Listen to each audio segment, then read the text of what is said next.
اعوذ باللہ من الشیطان الرجیم بسم اللہ الرحمن الرحیم وَكُلُوا وَاشْرَبُوا حَتَّى يَتَبَيَّنَ لَكُمُ الْخَيْطُ الْأَبْيَضُ مِنَ الْخَيْطِ الْأَسْوَدِ مِنَ الْفَجْرِ۔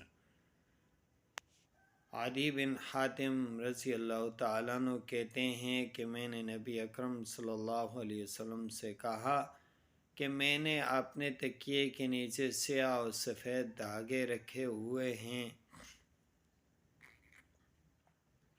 میرے لیے کچھ ظاہر نہیں ہوا۔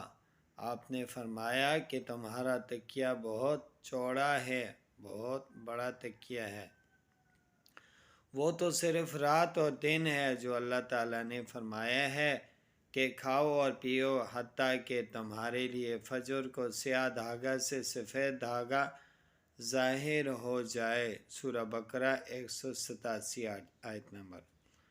سامعین محترم، حدیث کا پس منظر شروع میں آیت آپ کے سامنے تلاوت فرمائی۔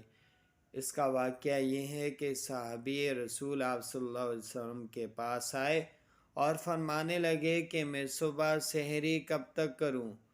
تو آپ صلی اللہ علیہ وسلم نے فرمایا کہ اس وقت تک سحری کرتے رہو کہ جب تک تمہارا سیاہ دھاگا سفید نہ ہو جائے۔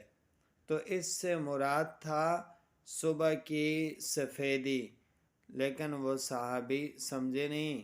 انہوں نے ایک سیاہ اور ایک سفید دھاگا آپ نے تکیے کے نیچے رکھ دیا اور صبح جب بھی اٹھتے دیکھتے کہ سیاہ سفید ہوا یا نہیں ہوا، تو یہ دھاگا صبح تک سفید سیاہ نہیں ہوا، سیاہ سفید نہیں ہوا، تو صحابی رسول آپ صلی اللہ علیہ وسلم کے پاس آئے اور فرمایا کہ میرا کالا دھاگا تو سفید نہیں ہوا۔